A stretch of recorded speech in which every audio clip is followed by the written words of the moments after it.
여러분 안녕하십니까, 김홍근입니다. 네, 김재현 대표입니다. 네. 오늘은 제목이 좀 기분이 나쁠 수도 있는데 조국 신당 창당설. 예. 이거 발음하기가 신당 창당설. 예. 예. 아니 그래, 조국이도 기분 나빠 죽겠는데 신당을 또 창당한다는 얘기가 있어가지고 예, 긴급하게 우리 배용석 대표를 연결해놨는데, 배 대표님 안녕하세요. 안녕하세요. 예. 목소리 좀 크게 내시기 바랍니다. 네. 예. 조국 신당 창당설에 대해서 아는 게 좀 있습니까? 박지원 전 국정원장이 한 얘기 아닙니까? 그래요? 예. 네. 요즘은 시끌시끌하죠. 그래요? 한번 얘기 좀 해보시기 바랍니다. 박지원 전 국정원장님이 네. 조국 전 법무부 장관의 22대 총선 출마 여부와 관련해 네. 조국 신당을 만들어 광주 쪽에 나올 수 있다. 네. 그 한 얘기에 대해서 네. 우상호 더불어민주당 의원은 네. 개똥 같은 소리 하지 말라고 했습니다. 아니 근데 조국 신당이 창당이 된다고 하면 여기에 누가 들어간다 그랬죠? 손혜원하고 네. 김남국하고 다 기분 나쁜 사람들이네. 예. 조국 수호대 기억하시잖아요. 예. 저기 법원 앞에서 막 떠들었던 그 조국 수호대. 예. 거기 김남국이잖아요. 그러니까. 그러면 여기에 혹시 박지원 전 국정원장, 네. 박지원 전 국정원장은 현재 소속이 민생당입니까? 민생당. 민생당. 네. 무소속 의원들, 네. 군소정당 3개가 합쳐서 만들었는데, 네. 예. 그 지난번 국정원장 가면서 당은 네. 탈당했죠. 네. 네. 자, 이거 잠깐 수도를 시켜보면 우상호가 네. 요즘? 박지원이 보고 감각이 좀 떨어지신다. 그런 얘기를 한 거다. 예. 자, 그러면 기분은 나쁘지만 현실적으로 제가 이제 좀 조국이 여기서, 비례대표로 좀 한다고 하는 거에 대해서 네. 많은 국민들이 우려와 함께 기분이 좀 나쁠 텐데. 제가 이제 긴급 현안으로 네. 어제 우리가 안면도를 갔다 오면서 네. 우리 그 배용석 교수님이랑 네. 통화 중에 네. 정말 정강스카와 같이 무서운 생각이 지나갔어요. 그래요? 예. 네. 쉽게 말하면 이제 박지원의 평생은 박쥐잖아요. 박쥐잖아요. 또 밤에만 활동하는. 네. 네. 그리고 또 하나는 네. 바람잡이예요. 네. 이 사람은 평생을 바람잡다가 끝날 사람인데 이 바람잡이가 지금 하는 역할이 뭐냐? 네. 어찌됐건 조국의 신당 창당설을 네. 기정사실화하는 역할을 맡고 있습니다. 지금 우상호가 까기는 깠지만 네. 이것들도 한 통속이에요. 네. 근데 제가 왜 무서운 시나리오라고 말하느냐면 네. 우리 배용석 대표 어제 이제 얘기 중에 그런 얘기 나왔습니다. 네. 지난 4.15 총선 때 네. 갑자기 이 선거구법이 네. 아시다시피 군소정당들에 의해서 네. 비례대표 확정제를 했어요. 예, 예. 그래서 위성정당이 만들어졌습니다. 네. 예, 우리도 만들었고 쟤들도 만들었고 예, 예. 그리고 이제 투표가 끝나고 당선이 결정되자마자 합당을 해버렸어요. 네. 그 도로 이 군소정당을 살린다는 취지가 없어져 버린 거죠. 그러네요. 근데 예. 지금 이 시나리오가 굉장히 무섭다는 얘기는 네. 조국은 어차피 지역구는 안 나간다고 봅니다. 예. 안 나간다고 봅니다. 만약에 굳이 나간다 그러면 이제 군소정당을 만들어도 지역구에 한두 명 네. 그리고 비례대표로 20명을 만들 수 있잖아요. 네. 왜냐하면 지금 이 구도에서 비례대표 국회의원이 46명입니다. 네. 그죠? 네. 46명 중에 보통 20석을 각각 나눠 가져요. 네. 여당, 야당이. 예, 예. 그건 거의 기정사실이잖아요. 네. 근데 만약에 조국이 중심이 돼서 네. 더불어 똥산당을 만든다. 더불어 발음이 됩니까? 똥산당. 예. 그래서 이 당을 만든다. 그러면 이제 비례대표를 2번을 받을 수가 있어요. 조국이가. 네. 아시다시피 여자가 1번, 남자가 2번, 네. 그다음에 또 여자가 3번 이런 네. 식으로 비례대표를 이제 한 30명을 뽑아요. 네. 그중에 20명이 들어가거든요.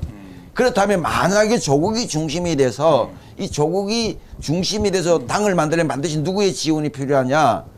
문재인이가 필요합니다. 아, 그렇구나. 예. 이 문재인이가 이재명을 견제하기 위해서라도 자기는 막후 정치를 할 거예요. 예. 그렇게 되면 조국이를 앞세워서 위성정당을 만들고 조국을 총대를 메고 어차피 100% 당선이 확실한 네. 광주로 보내든지 그다음에 뭐 목포로 보내든지 이렇게 되어서 당선되든지 네. 그래도 안 되면 위성정당을 만들어서 비례대표를 만들면 네. 이 조국이가 지금 감옥에 갈 수 있는 국면을 네. 면하게 되는 거예요. 아, 그런 전략이 무서운 전략입니다. 예. 그 저는 어제 배영석 대표가 진짜 그냥 박사가 아니구나. 자, 한 가지 더 얘기해드리면은요. 예. 박지원 전 국정원장은 네. 원래 이제 민생당에 있다가 네. 국정원장을 했잖아요. 예. 그러고 나서 최근에 이제 그 더불어민주당으로 들어왔습니다. 지금요? 예, 더불어민주당 소속입니까 지금? 예, 예. 우리가 잘 몰랐네. 설거문이 들어. 그 소문도 안 내고 이렇게 됐네. 그것도 일반 공문인데요. 그러네. 근데 지금 보니까 여기 우상호하고 한바탕 했네요. 예. 뭐 요즘은 본인 거치까지 관련되다 보니까 낭설 비슷한 시나리오를 어쩌고 얘기를 하니까 뭔 소리다? 우상호 의원이 뭐 같은 소리다? 이야, 이게 CBS 김현정 그 프로그램에서 하는 얘기네요. 예. 근데 예.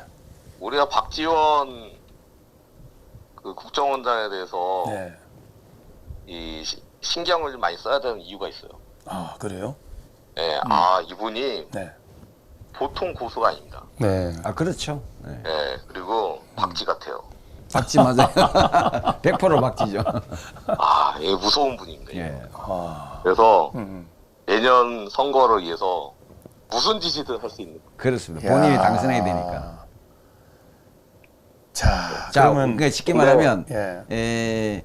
본인도 아마 비례대표로 나갈 거예요. 그러니까 약간 비슷한 우파라고 하는 김종인이가 이쪽에서 박지 역할을 하면 저쪽에서는 박지원이가 박지 역할을 계속하면서 어찌되었건 자기들의 정치 생명을 놓치지 않으려고 계략을 꾸미는 가운데 조국을 띄워줘서 본인도 이렇게 비례대표 한 5번 받으면 되거든요. 네. 5번, 6번 정도 되면 당선될 가능성이 높기 때문에 네. 이렇게 이제 쉽게 말하면 현 야권 지도부를 네. 설득할 가능성이 높다. 네. 내년 선거 때 네.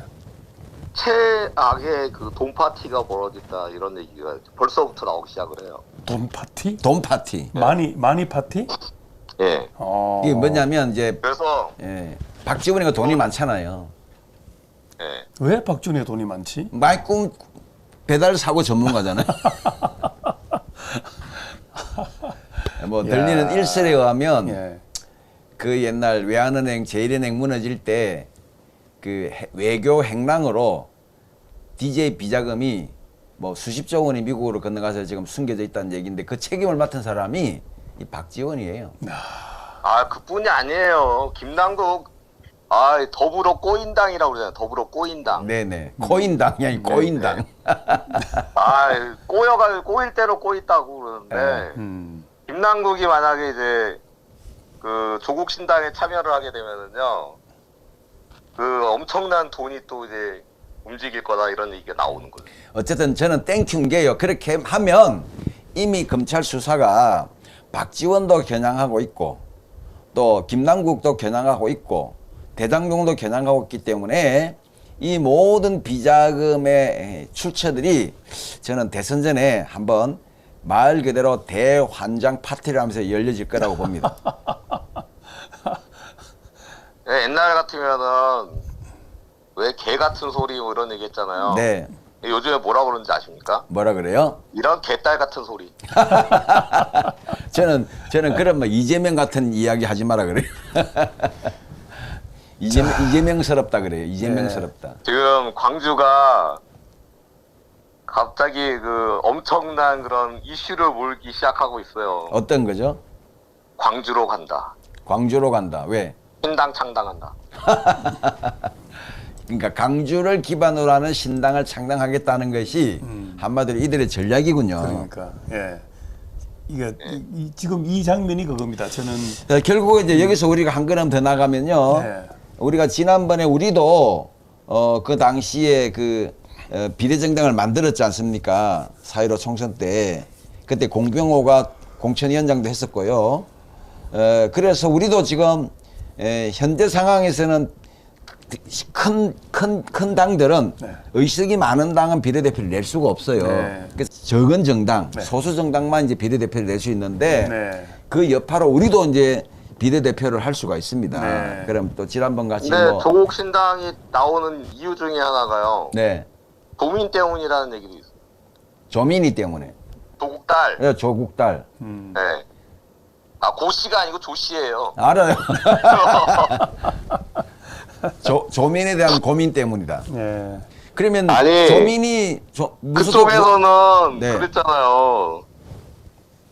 저는 떳떳하다고 생각합니다. 예. 잘못한 게 없다는 얘기죠. 그러니까 조민이 비례대표로 나올 가능성도 그러면 아버지와 동반 출마인데 가능성이 있을까요? 아, 순번만 잘 받으면 안 되겠어요? 아니 내 말은 그렇게 해서 국민 정서가 탄압받는 분열한 이런 제목을 해서 두 사람이 다 나온다고 하면 나올 가능성이 있겠느냐고. 아니, 뭐 조국도 나오는데 뭐. 그러니까 제 말이 그러면 지금 조민의 팔로워가 SNS상으로 30만이 넘어요. 30만 정도면 표심이 움직일 정도거든요. 그렇다면 조민도 어차피 의사 못하는 거 국회의원이라도 되자 하는 식으로 나올 수 있다는 게 저는 좀 고민이 됩니다. 근데 의사가 더 중요합니까? 아니면 국회의원이 더 중요합니까? 국회의원이 더 중요하죠. 아, 그런가요? 네. 근데 이제 대학도 잘못하면 취소당하고. 그러니까 그게 그다음에 관계없이 의사교도도 정치인이 되면 취소당하고. 관계가 없잖아요. 그런 것들이. 그리고 거기에다가 기소까지 당하고. 그러니까 그 최악의 그런 상황이 이제 다가오고 있다. 네네. 그러면서 우리가 그냥 죽지는 않을 것이다. 뭐 이런 얘기란 거죠. 그래서 나는 그런 것들을 김어준이가 아이디어를 준 게 아닌가. 이게 생각보다 김어준이가 좀 딴지스럽잖아요. 생각하는 게. 그래서 그럼요. 예, 그랬기 때문에 조민을 띄워주고 네가 SNS 활동을 하면서 팔로워들을 만들고 팬덤이 생기면 적어도 너 한석 정도는 생길 수 있다는 바람을 넣었을 수도 있다고 저는 봅니다. 아, 혹시 김호준도 가는 거 아니에요? 얘도 갈 수 있지. 김용민도 가겠네. 김용민도 가고. 아니, 주진우도 가는 거 아니야? 혹시 유시민도 가는 거 아니야? 이번 달 마지막이라면서. 자, 마무리하겠습니다. 보국 신당 창당설. 아우, 신당 창당이 왜 이렇게 발음하기가 안 좋지? 예. 예. 자, 기분은 나쁘지만 우리가 경계해야 될 네. 그런 상황이라는 걸 말씀드립니다. 자, 우리 배 대표님 연구 좀 많이 해서 다음에도 이 사람들의 그 작당에 넘어가지 않도록 우리가 준비를 해야 되니까 잘 조사해 주시기 바랍니다. 자, 근데 저는 항상 하는 얘기지만 네. 이 당을 개혁해야 합니다. 알겠습니다. 하여간 우리 배 대표는 뭔가 모르지만 하여간 이런 일에 앞장서는 사람이에요. 예. 대단한 애국자. 근데 나라를 위해서 그러는 게 아니라 자기 마음이 그렇대. 그러니까 그게 올바른 마음이에요. 예. 그게 자기 마음이 이거 허용을 못하기 때문에 우리나라가 환란의 위기에 처했을 때 나라를 구한 사람은 대부분 의병들입니다. 알겠습니다. 예. 자, 배 대표님 수고했습니다. 고맙습니다. 예. 감사합니다. 자, 참 조국 신당 창당한다 그러니까 아주 그냥 기분이 나쁘네. 막아요. 자, 예, 뭐 다음 또 소식을 우리가 준비를 해서 네, 뵙도록 하겠습니다. 예, 대단히 배 대표님들 수고하셨고, 네. 김현두 배 수고하셨습니다. 여러분 감사합니다.